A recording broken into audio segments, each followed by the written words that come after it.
नमस्कार, किसान समाचार में आप सभी का स्वागत है। सबसे पहले मुख्य समाचार। राष्ट्रपति द्रौपदी मुर्मू ने भूमि सम्मान 2023 के प्रदान, भूमि अभिलेखों के पूर्ण डिजिटलीकरण के लिए 68 जिला कलेक्टरों और 9 सचिवों को दिया गया सम्मान। भूमि रिकॉर्ड और पंजीकरण की डिजिटलाइजेशन प्रक्रिया से भूमि विवादों को निपटाने में मिलेगी मदद।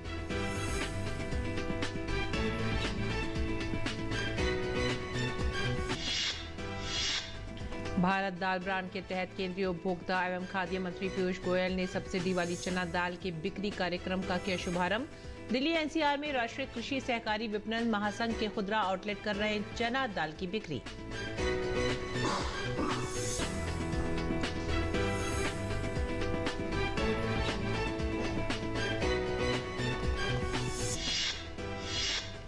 टमाटर की बढ़ती कीमतों के बीच केंद्र सरकार का बड़ा फैसला। सरकार ने टमाटरों की कीमत की 10 रुपए की कटौती। अब 90 की जगह 80 रुपए प्रति किलो की दर से बेचे जा रहे हैं टमाटर। उपभोक्ता कार्य, खाद्य तथा सार्वजनिक वितरण मंत्रालय देश के 500 से अधिक बिक्री केंद्रों पर बेच रहा है टमाटर।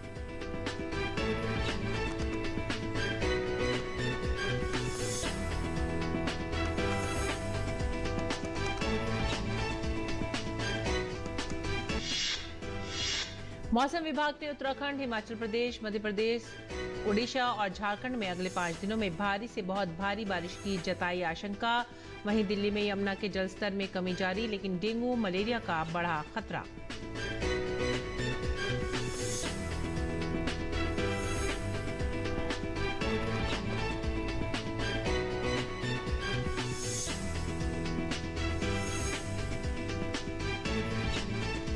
और मुख्य समाचार के बाद खबरें अब विस्तार से।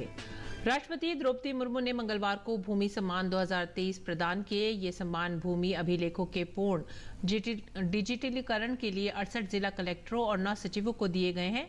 केंद्रीय ग्रामीण विकास और पंचायती राज मंत्री गिरिराज सिंह ने कहा है कि भूमि सम्मान योजना विश्वास और साझेदारी पर आधारित है। केंद्रीय राज्य सहकारी संघवाद का एक अच्छा उदाहरण है। इससे भूमि रिकॉर्ड और पंजीकरण की डिजिटलाइजेशन प्रक्रिया से भूमि विवादों से जुड़े लंबित अदालती मामलों को बड़े पैमाने पर कम करने में भी मदद मिलेगी। राष्ट्रपति ने कहा कि डिजिटल इंडिया को मजबूत बनाने की दिशा में हमें लोगों को भूमि का डिजिटल पंजीकरण कराने के लिए प्रेरित करना होगा। इसका सबसे बड़ा फायदा होगा भ्रष्टाचार पर लगाम और किसी भी प्राकृतिक आपदा के समय में भी डाटा सरकार के पास होगा, जिससे भूमि के सही स्वामी को ही भूमि मिलेगी। राष्ट्रीय स्तर पर डिजिटल लैंड रिकॉर्ड्स को उपलब्ध कराने तथा अन्य विभागों से लिंकेज स्थापित करने की परिणाम स्वरूप लोगों तक सरकार की योजनाओं के लाभ पहुंचाने से बहुत सहायता मिलेगी। लैंड रिकॉर्ड्स के डिजिटाइज होने से सही लाभार्थियों को सरकारी योजनाओं का लाभ सुनिश्चित रूप से मिल सकेगा। साथ ही बाढ़ और आग लगने से जैसे आपदाओं से स्थित दस्तावेज हो जाने पे ये उत्पन्न होने वाला जो समस्या है उसको भी ये सुलझ सकेगा। राष्ट्रपति ने लोगों से भूमि के डिजिटल पंजीकरण कराने की अपील की। उन्होंने कहा कि आज भी हमारे देश में लोग सालों साल भूमि विवाद में फंसे रहते हैं। ऐसे में अगर पहले ही कोई सही व्यक्ति का नाम पंजीकरण होगा तो भूमि विवाद से बचा जा सकेगा।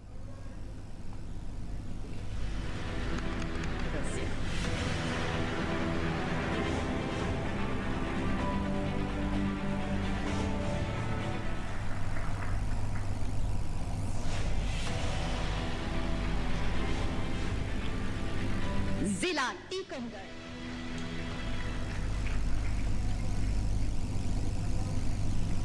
ये 5 लोग बैठ के जमीन को डिवाइड करते हैं 5 भाइयों में। इसके बाद फिर उसके बच्चे आ जाएंगे जाते हैं, फिर उनके नाम पे 5 लोग बैठ के जमीन डिवाइड करते हैं, लेकिन रजिस्ट्रेशन ऑफिस जाते नहीं। जो उनका थोड़ा बहुत अशिक्षित हुए, पढ़े लिखे, उनको मालूम पड़ा कि ये जमीन खुद के नाम पे रजिस्ट्रेशन होना जरूरी है, लेकिन अभी इतने सारे रजिस्ट्रेशन की खर्चा, उनका कोर्ट फी के लिए जानकारी होने के बावजूद और रजिस्ट्रेशन ऑफिस जाते नहीं। कभी कभी जमीन विवादों में इतने सारे उलझ जाते हैं कि कभी कभी गांव में विवादों में घिरे रहने के कारण वाद विवाद गांव में ये लगे रहता है। मैं यहाँ 2 मंत्री ऑफिसर से उसका कैसे होगा, इसका व्यवस्था है कि नहीं। और अब आगे बढ़ते हैं अगली खबर की तरफ। केंद्रीय उपभोक्ता कार्यक्रम, खाद्य और सार्वजनिक वितरण मंत्री पीयूष गोयल ने भारत दाल ब्रांड के तहत 1 किलोग्राम पैक के लिए 60 रुपए प्रति किलोग्राम और 30 किलो पैक के लिए प्रति किलो 55 रुपए की दर से सब्सिडी वाली चना दाल के बिक्री कार्यक्रम का शुभारंभ किया। दिल्ली एनसीआर में राष्ट्रीय कृषि सहकारी विपणन महासंघ नेफेड के खुदरा आउटलेट चना दाल की बिक्री कर रहे हैं। भारत दाल की शुरुआत सरकार के चना स्टॉक को चना दाल में परिवर्तित करके उपभोक्ताओं को किफायती कीमतों पर दाल उपलब्ध कराने की दिशा में केंद्र सरकार द्वारा उठाया गया एक महत्वपूर्ण कदम है। नेफेड द्वारा चना दाल की मिलिंग और पैकेजिंग दिल्ली एनसीआर में अपने खुदरा दुकानों और एनसीसीएफ केंद्रीय भंडार तथा सफल के आउटलेट के माध्यम से वितरण के लिए की जाती है। इस व्यवस्था के तहत चना दाल राज्य सरकारों को उनकी कल्याणकारी योजनाओं, पुलिस, जेलों और उनके उपभोक्ता और सहकारी दुकानों को भी वितरण के लिए उपलब्ध कराई जाती है। टमाटर की बढ़ती कीमतों के बीच केंद्र सरकार ने टमाटर की कीमत में फिर से कटौती कर दी है। अब इसकी बिक्री 90 रुपए के बजाय 80 रुपए प्रति किलो की दर से की जाएगी। उपभोक्ता कार्य, खाद्य तथा सार्वजनिक वितरण मंत्रालय ने देश के 500 से अधिक बिक्री केंद्रों की स्थिति का पूर्ण मूल्यांकन करने के बाद टमाटर की बिक्री 80 रुपए प्रति किलो की दर से करने का निर्णय लिया, जिसके बाद दिल्ली, नोएडा, लखनऊ, कानपुर, वाराणसी, पटना, मुजफ्फरपुर और आरा में नेफेड और एनसीसीएफ के जरिए टमाटरों की बिक्री शुरू हो गई है।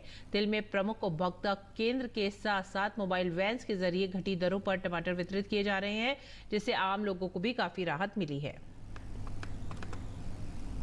हरियाणा सरकार ने बीपीएल परिवारों को हर माह सरसों का तेल देने का फैसला किया है। ये फैसला 1 जुलाई से मान्य होगा। मुख्यमंत्री मनोहर लाल की स्वीकृति के बाद सरकार ने शनिवार को इस बारे में अधिसूचना जारी कर दी है। इस योजना में प्रदेश के करीब 20 लाख गरीब परिवारों को 20 रुपए प्रति लीटर के हिसाब से फोर्टिफाइड सरसों का तेल देने का निर्णय लिया गया है। इसके लिए सरकार ने खाद्य एवं आपूर्ति विभाग ने प्रबंधन निदेशक हैफेड और प्रबंधन निदेशक हर हित को प्रत्येक जिले के फोकल पॉइंट पर जुलाई माह की डिलीवरी भी सुनिश्चित करने के निर्देश जारी कर दिए हैं। हैफेड द्वारा प्रदेश के 15 जिलों और हर हित द्वारा प्रदेश के अन्य 7 जिलों में डिलीवरी दी जाएगी। सरकार की इस बहाली योजना के तहत सर्वप्रथम उन गरीब परिवारों को कवर किया जाएगा जिनकी परिवार पहचान पत्र में आय 1 लाख रुपए से कम है। भारतीय कृषि अनुसंधान परिषद द्वारा राजधानी नई दिल्ली स्थित नास कॉम्प्लेक्स परिसर में 95वां स्थापना एवं प्रौद्योगिकी दिवस मनाया जा रहा है। आईसीएआर द्वारा 2047 के नए भारत को लेकर कृषि क्षेत्र में किस तरह शिक्षा, शोध और नवाचार किए जा रहे हैं, इन सभी विषयों पर आईसीएआर की सामान्य और शासीय निकाय के विशेष आमंत्रित सदस्य और एसकेएन कृषि विश्वविद्यालय जबनेर के कुलपति प्रोफेसर बलराज सिंह से बात की हमारे संवाददाता ओपी यादव ने। भारतीय कृषि अनुसंधान परिषद ने अपने 95वां दिवस और तकनीकी दिवस मनाया। इस दिवस के मनाने के क्या मायने रहे और भविष्य में कृषि क्षेत्र की दशा और दिशा किस तरह बदलेगी, इन सभी विषयों पर बात करने के लिए हमारे साथ मौजूद है श्रीकांत नरेंद्र कृषि विश्वविद्यालय जोबनेर के कुलपति प्रोफेसर बलराज सिंह। सर, आप आईसीएआर की शासी निकाय से जुड़े हुए हैं। 95वां स्थापना दिवस है और मंत्री ने 100वें स्थापना दिवस को लेकर टारगेट निर्धारित किए हैं, किस तरह देखते हैं भविष्य? बिल्कुल, निश्चित रूप से पहले तो मैं सर्वप्रथम सभी जो भारतीय कृषि अनुसंधान परिषद के जितने भी लोग हैं उनको सबको 95वें स्थापना दिवस की हार्दिक बधाई देता हूं। और साथ साथ जैसे माननीय केंद्रीय कृषि मंत्री जी ने और दूसरे जो हमारे माननीय मंत्री हैं रूपाला जी और माननीय राज्य मंत्री कैलाश जी चौधरी ने जैसा बताया और डीजी साहब ने जैसा प्रेजेंटेशन किया कि अभी तक वर्तमान में 95 साल की जो अवधि है उसके अंदर परिषद ने क्या क्या विभिन्न क्षेत्रों में, कृषि के क्षेत्र में, पशुपालन में या फिशरीज के अंदर, हॉर्टिकल्चर के अंदर या विभिन्न क्षेत्रों में कितनी प्रगति की है और भविष्य की क्या चुनौतियां हैं। उसके साथ साथ जैसा बात की कि आप 5 साल के बाद 100वां स्थापना दिवस मनाएंगे तो निश्चित रूप से कृषि विश्वविद्यालय भी परिषद के साथ कंधा से कंधा मिलाकर कृषि अनुसंधान, कृषि शिक्षा और कृषि प्रसार के क्षेत्र में अग्रसर हैं। और हम भी प्रयास करेंगे कि हम भी आईसीएआर के अनुरूप कृषि विश्वविद्यालयों में अनुसंधान, शिक्षा और प्रसार की जो गति है उसको आगे बढ़ाएंगे और निश्चित रूप से इसका सीधा किसानों को फ़ायदा होगा।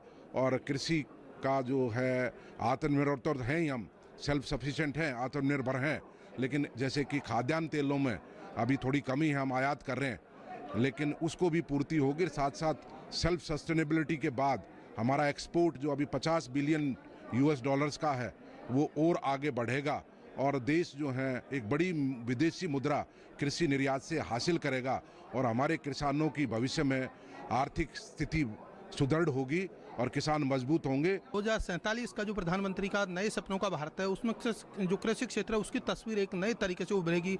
तकनीक से इनोवेटेड इंडिया और पूरे विश्व को मार्गदर्शन देने वाला भारत। ऐसे में आप जैसे वैज्ञानिकों की भूमिका महत्वपूर्ण है, तो इस चुनौती को आप किस तरह देखते हैं?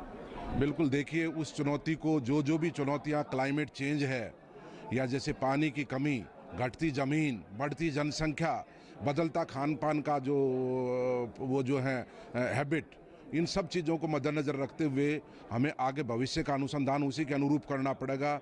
नई तकनीकों का इस्तेमाल करना पड़ेगा, नई प्रजातियों का विकास करना पड़ेगा और साथ साथ ऐसे राज्यों में जहां बहुत गुंजाइश है उन राज्यों में कृषि को आगे बढ़ाना पड़ेगा। और मैं अगर इस संदर्भ में आपसे बात करूं राजस्थान की, तो राजस्थान में कृषि का जो विकास है वो बड़ा महत्वपूर्ण स्थिति में है और उसको आगे बढ़ने की बहुत गुंजाइश है। राजस्थान देश के अंदर बहुत अग्रणी राज्य है। तिलहनों की बात हो तो लार्ज स्केल पे वहाँ पे तिलहनों का उत्पादन, रेपसीड, मस्टर्ड का उत्पादन है। इसके अतिरिक्त गेहूं का, जौ का वो भी उत्पादन है। दलहनों का उत्पादन बड़े पैमाने पर होता है। जो बीजीय मसाला फसलें हैं उनमें धनिया की बात करें, जीरे की बात करें, ना कि हम सिर्फ देश को खिला रहे हैं बल्कि आज जीरे का 4,500 करोड़ रुपए का निर्यात राजस्थान जैसा प्रदेश और गुजरात दोनों मिलकर कर रहे हैं, क्योंकि 2 राज्यों में ये होता है। धनिया का जो बाउल है, कटोरा है जो उत्पादन का, वो राजस्थान का दक्षिणी जो ज़िले हैं उसमें कोटा, बारा, बूंदी, झालावाड़ और मध्य प्रदेश के लगते हुए इलाके वो हैं। और बागवानी फसलों में भी बड़ी तेज़ी से राजस्थान में विकास हो रहा है। तो थे भारतीय कृषि अनुसंधान परिषद की शासी निकाय से जुड़े विशेष आमंत्रित सदस्य और श्री कर्ण नरेंद्र कृषि विश्वविद्यालय जोबनेर के कुलपति प्रोफेसर बलराज सिंह, जिनका मानना है कि ICAR के 95वें स्थापना दिवस पर एक और हमें कृषि क्षेत्र में सतत विकास और तकनीक को बढ़ावा देने की शपथ लेने की जरूरत है। वहीं दूसरी ओर प्रधानमंत्री नरेंद्र मोदी के 2047 के भारत को संपूर्ण रूप से साकार करने के लिए कृषि शिक्षा, शोध और अनुसंधान को किसानों तक पहुंचाने की भी आवश्यकता है। मेरे सहयोगी कैमरामैन AK के साथ मैं OP Yadav, DD news, Delhi. और अब नजर डालेंगे मौसम के हाल पर। मौसम विभाग ने देश के कई राज्यों में भारी से बहुत भारी बारिश की आशंका जताई है, जिसमें उत्तराखंड, हिमाचल प्रदेश, मध्य प्रदेश, उड़ीसा और झारखंड में भारी बारिश की संभावना व्यक्त की गई है। मौसम विभाग ने कहा है कि उत्तरी उड़ीसा और उससे लगे पश्चिम बंगाल और झारखंड में गंगा की तलहटी वाले क्षेत्रों में कम दबाव का क्षेत्र बना हुआ है, जिसके कारण देश के मध्यवर्ती और पूर्वी क्षेत्रों में भारी वर्षा हो सकती है। और राजधानी दिल्ली में यमुना नदी का जलस्तर घटकर 205.71 मीटर हो गया है। हालांकि यमुना अभी भी खतरे के निशान से ऊपर ही बह रही है। ITO बैराज का गेट नंबर 30 मंगलवार की सुबह खोल दिया गया। बाढ़ राहत शिविरों के मद्देनजर यमुना किनारे के स्कूल मंगलवार को भी बंद रहे। मौसम विभाग ने दिल्ली के कई स्थानों में बारिश की संभावना जताई है। कई जगहों पर पानी भरे होने के कारण डेंगू के मामलों में भी बढ़ोतरी हुई है। रुख करेंगे असम का। असम में अभी भी बाढ़ की स्थिति गंभीर बनी हुई है। 17 जिलों में 1 लाख से अधिक लोग बाढ़ की चपेट में हैं। अब तक बाढ़ से मरने वाले लोगों की संख्या 8 हो गई है। इसके अलावा 3,653.45 हेक्टेयर फसल क्षेत्र बाढ़ से प्रभावित है और 91,000 से ज्यादा जानवर भी इससे प्रभावित हुए हैं। NDRF, SDRF सहित स्थानीय प्रशासन लगातार बाढ़ की स्थिति पर नजर बनाए हुए है। मौसम विभाग के मुताबिक आज राज्य के कई हिस्सों में छिटपुट बारिश की आशंका जताई गई है। साथ ही आने वाले दिनों में तापमान बढ़ने की भी संभावना है। और आइए बात करेंगे मंडी भाव की। देखते हैं क्या रहा देश भर की मंडियों में भाव।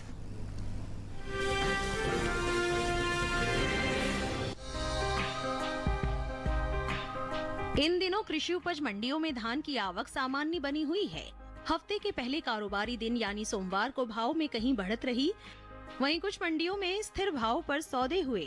एग्मार्क नेट के मुताबिक गुजरात की दाहोद मंडी में 15 जुलाई को धान का भाव रहा 1,880 रूपए, जो कि 17 जुलाई को भी 1,880 रूपए पर टिका रहा।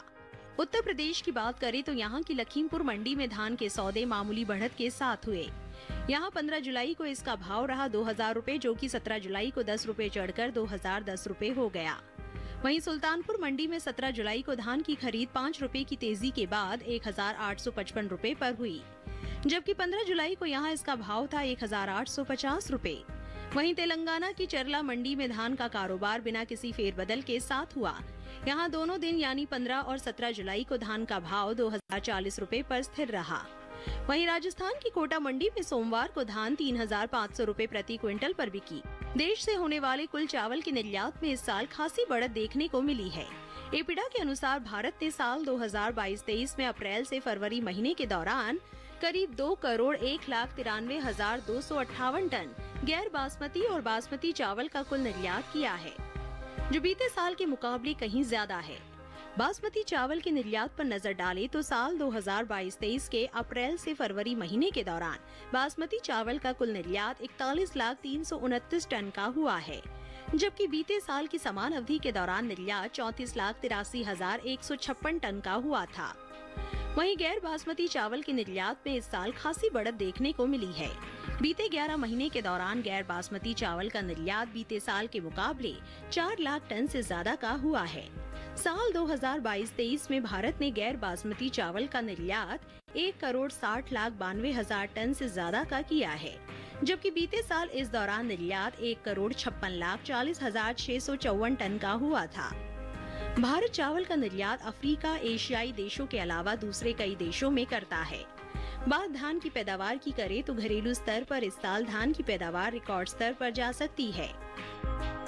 कृषि मंत्रालय के तीसरे अग्रिम अनुमान के मुताबिक देश में धान की उपज साल 2022-23 के दौरान 1,355,42,000 टन होने का अनुमान जताया गया है। ये उपज पिछले साल की तुलना में 60,71,000 टन अधिक है, जबकि साल 2021-22 में धान की पैदावार 1,294,71,000 टन रही थी।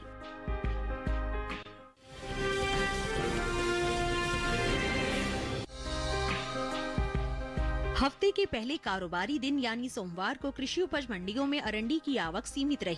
भाव पर नजर डालें तो एग्मार्कनेट के मुताबिक गुजरात की सिद्धपुर मंडी में 15 जुलाई को अरंडी का भाव रहा 5,972 रुपए, जो कि 17 जुलाई को 53 रुपए की तेजी के बाद 6,025 रुपए हो गया।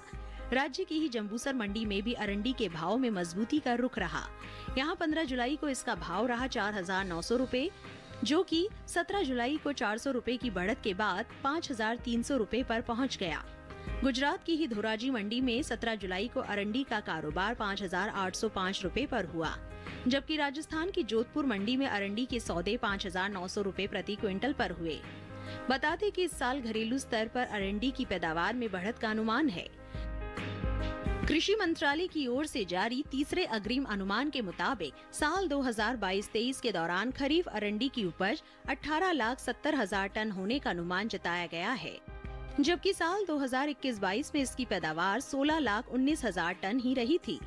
यानी इस साल देश में अरंडी की उपज बीते साल के मुकाबले 2,63,000 टन ज्यादा हो सकती है।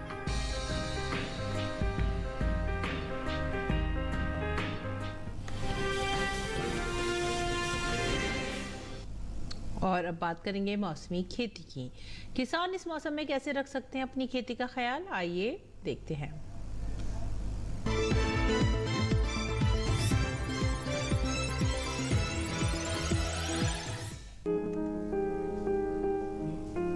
ज्वार की खेती में निराई और गुड़ाई का बहुत अधिक महत्व है। इससे खरपतवार नियंत्रण के साथ साथ जड़ों में ऑक्सीजन का संचार भी होता है। निराई गुड़ाई के बाद जड़ें दूर तक फैल जाती हैं और वो भोजन इकट्ठा करके पौधों को देती हैं। किसी विशेषज्ञ से सलाह से अच्छा खरपतवार नाशक बुआई के तुरंत बाद और अंकुरण से पहले छिड़केंगे तो ज्वार में खरपतवार की समस्या नहीं आएगी। दूसरी ओर बाजरे की बुआई जुलाई के दूसरे पखवाड़े में की जाती है। 1 हेक्टेयर बुआई के लिए 4 से 5 किलो बीज पर्याप्त होता है। अगर किसी वजह से आप समय पर बुआई नहीं कर पाए तो बीज बोने के बजाय रोपना ज्यादा फायदेमंद रहेगा। जहां तक संभव हो रुपाई बारिश वाले दिन करें। कतार से कतार की दूरी 45 से 50 सेंटीमीटर और पौधे से पौधे का फासला 10 से 15 सेंटीमीटर होना चाहिए।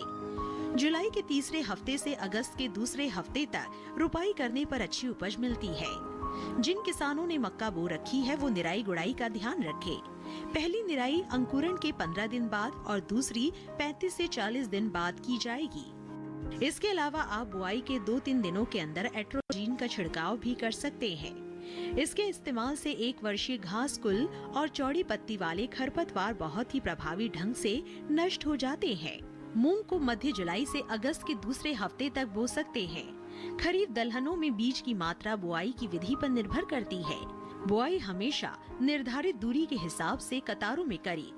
मूंग की फसल के लिए 10 से 15 किलो नाइट्रोजन, 45 से 50 किलो फास्फोरस, 50 किलो पोटाश और 20 से 25 किलो गंधक प्रति हेक्टेयर के हिसाब से बुआई के समय डाल देना चाहिए। बुआई के बाद 4 से 5 हफ्ते तक खरपतवार की समस्या ज्यादा रहती है। पहली सिंचाई के बाद खरपतवार नष्ट करने के लिए निराई करें।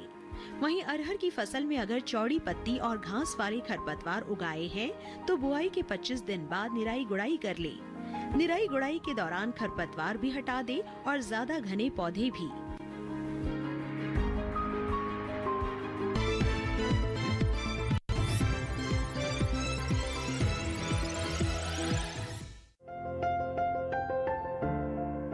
लौकी को गर्मी और बरसात दोनों में बोया जा सकता है। बुआई से पहले खेत से खरपतवार को पूरी तरह से साफ कर लें और जमीन को समतल कर लें। बुआई के लिए 1 हेक्टेयर में संकर किस्म के बीज 5 से 7 किलो, जबकि सामान्य किस्मों के 6 से 8 किलो बीज लें। 1 हेक्टेयर में 100 किलो नाइट्रोजन, 50 किलो फास्फोरस और 60 किलो पोटाश की जरूरत होती है। सभी उर्वरक आधार खुराक के रूप में यानी बोते समय ही दें। बात अगर सिंचाई की करें तो शुरुआत में फसल की जरूरत के हिसाब से और फूल आने पर 5वें दिन पानी देते रहें। वहीं फसल को खरपतवार से दूर रखने के लिए 2 बार निराई गुड़ाई करें। करीब हर 10-12 दिनों में खरपतवार हटाते रहें। लौकी की बेल काफी लंबी होती है। इसकी खासियत ये है कि आप कम जगह में भी इसकी खेती कर सकते हैं। कीड़े और सड़न से बचाने के लिए बेलों को तार की बाड़ या लकड़ी के मचान पर फैला दें। इससे न सिर्फ बीमारियों से बचाव होगा बल्कि पैदावार भी बढ़ेगी। भारतीय कृषि अनुसंधान संस्थान ने इलाकेवार कई उन्नत किस्में तैयार की हैं, जैसे पूसा समृद्ध दिल्ली और एनसीआर के लिए है। 1 हेक्टेयर में 270 से 300 क्विंटल तक पैदावार देने वाली ये किस्म 50 से 55 दिनों में तैयार हो जाती है। वहीं पूसा हाइब्रिड 3 दिल्ली, हरियाणा, उत्तर प्रदेश और पंजाब के लिए अच्छी है। लौकी की फसल में फल मक्खी का हमला हो सकता है। इससे बचाव के लिए विशेषज्ञों की सलाह पर उचित दवाओं का छिड़काव करें। दवा का छिड़काव सिर्फ उसी जगह पर करें जहां फल मक्खी का प्रकोप ज्यादा हो। बेवजह पूरे खेत में दवा छिड़केंगे तो फायदे से ज्यादा नुकसान हो जाएगा। छिड़काव मौसम साफ रहने पर करें। पत्तियां गीली नहीं होनी चाहिए, वरना दवा असर नहीं करेगी। जरूरत के हिसाब से दवा की मात्रा घटा या बढ़ा सकते हैं।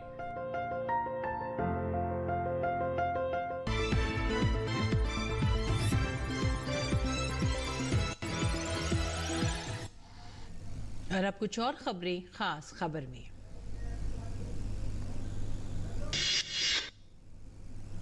प्रधानमंत्री नरेंद्र मोदी ने 710 करोड़ की लागत से बने पोर्ट ब्लेयर अंतर्राष्ट्रीय हवाई अड्डे के एक नए टर्मिनल भवन का उद्घाटन किया। वर्चुअली रूप से प्रधानमंत्री ने समारोह में शिरकत की।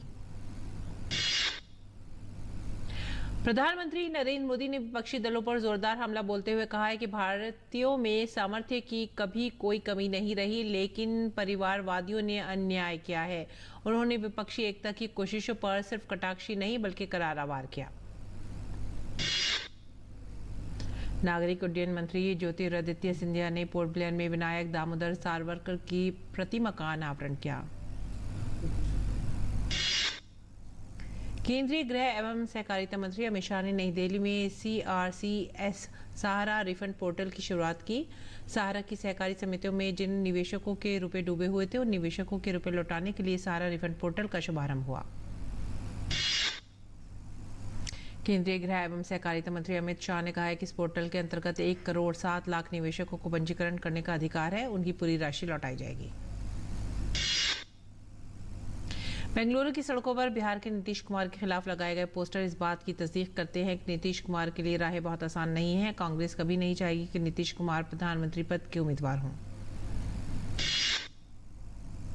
मोदी सरनेम मामले में दोषी राहुल गांधी की याचिका पर सुप्रीम कोर्ट शुक्रवार को सुनवाई करेगा। राहुल गांधी के वकील अभिषेक मनु सिंघवी ने प्रधान न्यायाधीश की पीठ के सामने मामले को उठाकर जल्द सुनवाई की मांग की थी। एनआईए ने मध्य प्रदेश में एक पोल्ट्री फार्म को कुर्क किया है। इस पोल्ट्री फार्म का इस्तेमाल राजस्थान में आतंकी कृत्यों को अंजाम देने के लिए किया जा रहा था। इसी के साथ ही आप हमारी पूरी टीम को दीजिए आज्ञा। नमस्कार।